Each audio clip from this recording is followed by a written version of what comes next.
exposing Hello Guy 7. I really wanted to make a video on Ghostface as well.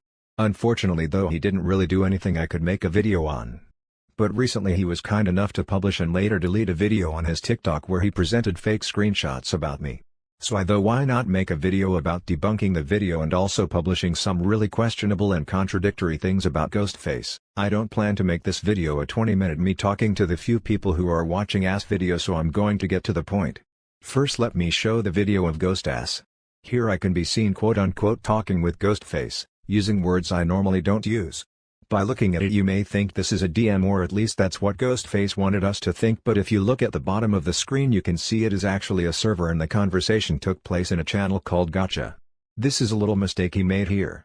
There is nothing interesting in the screenshots with the exception that it's full of racial slurs, which is by the way something I would actually use, so let's move to the second part of the video. This one is more interesting and it even has more problems and mistakes than the second one. Here I can be seen confessing something that I date with Omninova or something.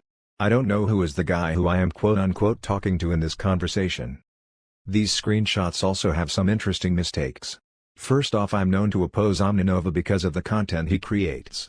Second, Omninova is male and not female like Ghostface thinks he is. If he was male I couldn't possibly date with him since I'm not a fag. But most importantly I can be seen asking, well more like threatening, this person to not share what I told him. But if that's really true, why the fuck are the screenshots taken from my perspective and not his? If I didn't want him to share it, then why would I take the screenshots and share it with Ghostface? This doesn't make any sense. Crucial mistake to not make when creating fake screenshots. Okay, that's it for his video. Now let's talk about what I found out about him recently. In the TikTok video we can see that the display name he's using is Zolothawn. I checked on his TikTok page and I confirmed that this is true. After figuring this out I went on Google to look up more things about Ghost. First I found his Fallout Wiki account. I tried to reverse search his profile picture but I couldn't find any results, which could mean the guy on the photo is him. If that's true that means he's black, which might be a reason why he rages out every time he sees the N-word. But this is less important. Then I found his Twitch account and from the profile picture we can see that the name Zolothawn is in fact belongs to Ghostface. And now here comes the interesting thing. When I went on pictures I was presented with a porn image from Rule 34. I opened Tor browser and went on the link. It was a zoophile porn image and Ghostface himself commenting on it with his Rule 34 account. You can find the web archive URL in the description by the way if you don't believe me. Before you think that Ghostface only created his account to write a comment, first think about who would use his actual username to do that. And if you check the dates of the comments you can see that Ghostface has been continuously returning to the platform with his profile. There is a 3-month difference between the messages, which proves that Ghostface has interests in his accounts since he logs back into it periodically. The last interaction from him was a month ago.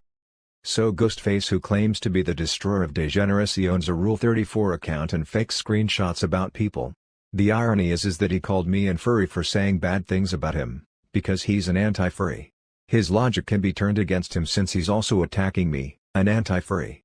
According to his logic, either both of us are anti-furries or none of us. And by the way, Ghostface started the first interaction against me, so the logic kinda fails. That's all I wanted to say for this video. It's really disgusting that these people are producing these fake screenshots, but their stupidity can actually expose them. And remember, screenshots are really easy to fake, so do not believe them unless they can be proven by another source. My next video will probably be about zoophilia and I'm going to argue against their claim that animals can consent. See you all later.